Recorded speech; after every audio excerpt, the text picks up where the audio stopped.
Got a set of black, knurled anodized HVAC knobs.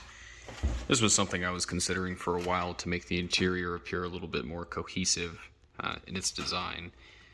Since currently there's nothing else polished or bare metal in the interior with the exception of the knobs. So to me they stood out a little bit too much. So I finally bit the bullet, spent a little bit of money on these, and I'll walk you guys through the installation of these bad boys real quick. I think it'll look a lot more subtle in the interior. It'll be less noticeable since most of the bright work in the interior, so the gauge cluster bezel's no longer obviously silver. Neither is the e-brake handle, so or the steering wheel spoke, so I'm mostly just trying to have a nice cohesive design that goes pretty much all the way across the interior. So I want to try and balance the amount of bright work in the interior and not have any weird mismatched textures that don't carry from one side to the other. Not to say that there's anything necessarily wrong with these knobs. It was just something I've been thinking about changing for a while, since when I purchased these and installed them at that point in time. There was really no other offerings, and I'll make sure to link down in the description below the specific store online where you can get these. It's a guy named Patrick McNutt on Facebook. He's fairly active on the GTO pages, posting when he's having sales and stuff like that, but he does have an Etsy link. So count this as the one and only purchase I've ever made from Etsy.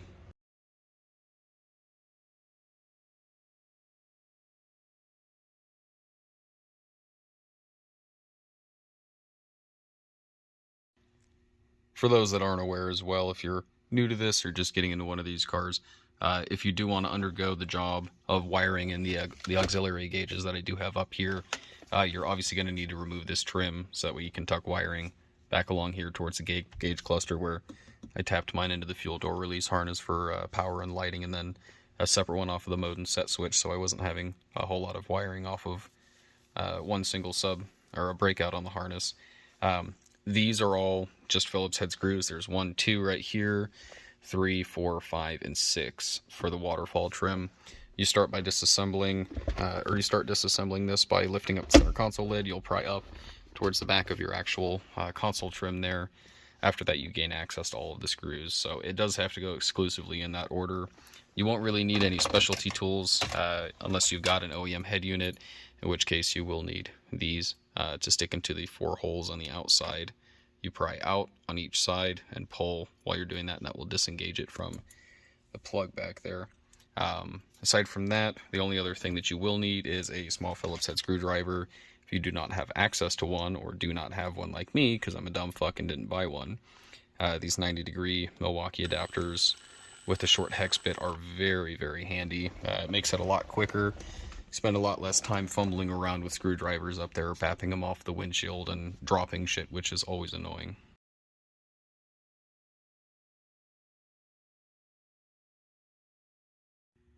Now that everything else is torn down, there's 1, 2, 3, 4, 5, and 6. These little black retainer clips, pop them off. You can do them with your fingers. They're fairly easy to do. After that, you will leave the HVAC board in the car. That's not necessary to remove for this, so you will just be pulling off this fascia. There's a couple snap clips on here that you'll have to undo, but I'll do a time lapse of me doing that.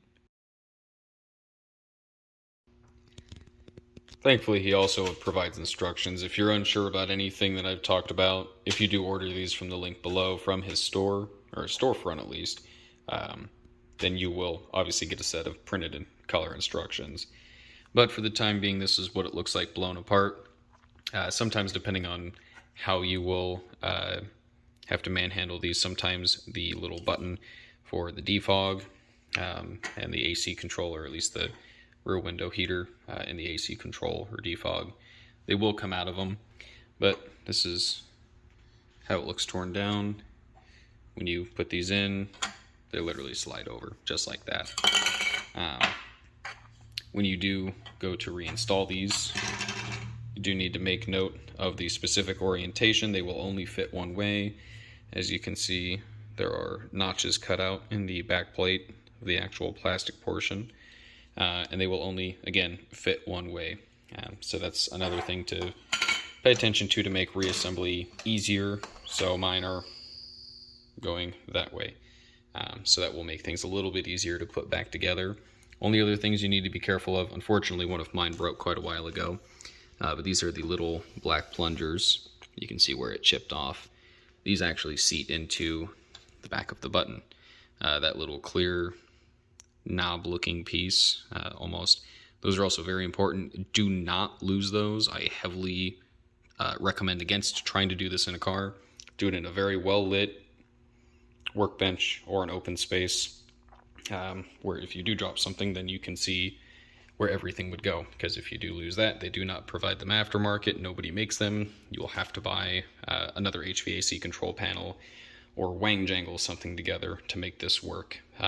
So I'll go ahead and fire up the time lapse again. We'll get this put back together with the black billet knobs.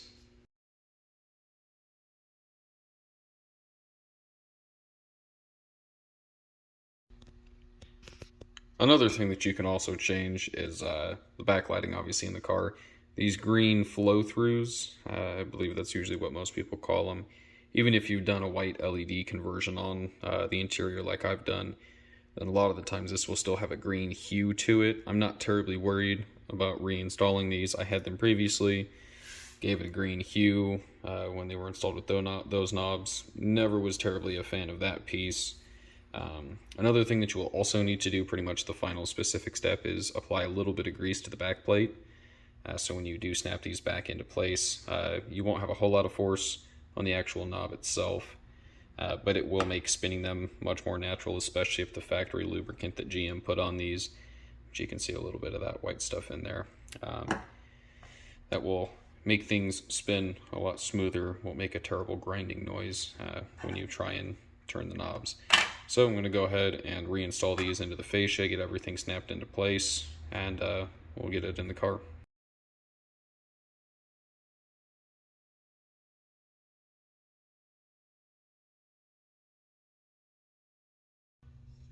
Alright, back reassembled. I had a bit of a tweak there for a second, forgot which knobs went on the outside, which controls. Another thing that you will want to pay attention to when you do reinstall it into the cars is, you can tell right now, these will spin rather freely. And since there is a notch that the actual adjustment will fit into, you can see that little square right there.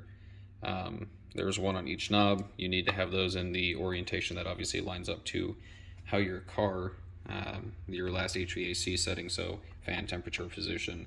Otherwise, you will in fact have a bad time reinstalling these. So I guess let's go get these thrown back into the car and see how the finished product looks.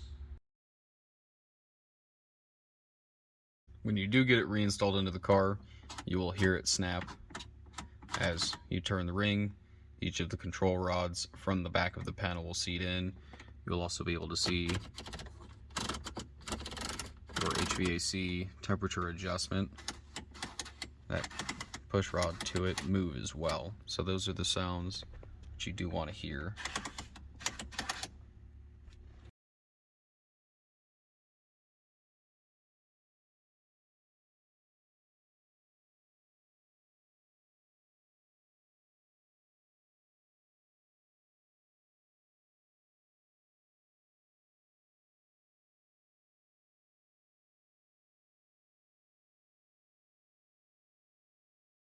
Before, those small green flow-through tabs that I left out are not necessary for function.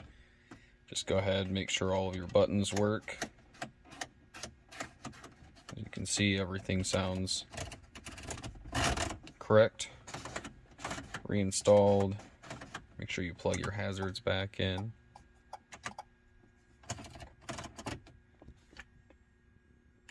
And then just do an ignition on test for make sure the fan and everything's functioning.